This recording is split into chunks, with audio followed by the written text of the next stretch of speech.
আমারই চেতনার রঙে পান্না হলো সবুজ, চুনি উঠল রাঙা হয়ে। আমি চোখ মেললুম আকাশে, জ্বলে উঠল আলো পূবে পশ্চিমে। গোলাপের দিকে চেয়ে বললুম, সুন্দর সুন্দর হলো সে। তুমি বলবে এ যে তত্ত্ব কথা, এ কবির বাণী নয়। আমি বলবো এ সত্য, তাই এ কাব্য। এ আমার অহংকার, অহংকার সমস্ত মানুষের হয়ে। মানুষের অহংকার পটেই বিশ্বকর্মার বিশ্বশিল্প। তত্ত্বজ্ঞানী জপ করছেন নিঃশ্বাসে প্রশ্বাসে।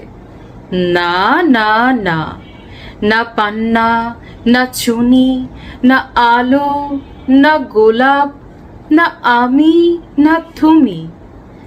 ওদিকে অসীম যিনি, তিনি স্বয়ং করেছেন সাধনা মানুষের সীমানায়, তাকেই বলে আমি। সেই আমির গহনে আলো আধারের ঘটল সঙ্গম। দেখা দিল রূপ, জেগে উঠল রস। না কখন ফুটে উঠে হলো হাঁ, মায়ায় মন্ত্রে, রেখায় রঙে সুখে দুঃখে। একে বলো না তত্ত্ব। আমার মন হয়েছে পুলকিত বিশ্ব আমির রচনার আসরে। হাতে নিয়ে তুলি, পাত্রে নিয়ে রং। পণ্ডিত বলছেন বুড়ো চন্দ্রটা নিষ্ঠুর চতুর হাসি তার, মৃত্যুদূতের মতো ঘুড়ি মেরে সে আসছে পৃথিবীর পাঁজরের কাছে। একদিন দেবে চরম টান তার সাগরে পর্বতে। মর্তলোকে মহাকালের নূতন খাতায় পাতা জুড়ে নামবে একটা শূন্য, গিলে ফেলবে দিন রাতের জমা খরচ। মানুষের কীর্তি হারাবে অমরতার ভান, তার ইতিহাসে লেপে দেবে অনন্ত রাত্রির কালি। মানুষের যাবার দিনের চোখ বিশ্ব থেকে নিকিয়ে নেবে রং। মানুষের যাবার দিনের মন ছানিয়ে নেবে রস।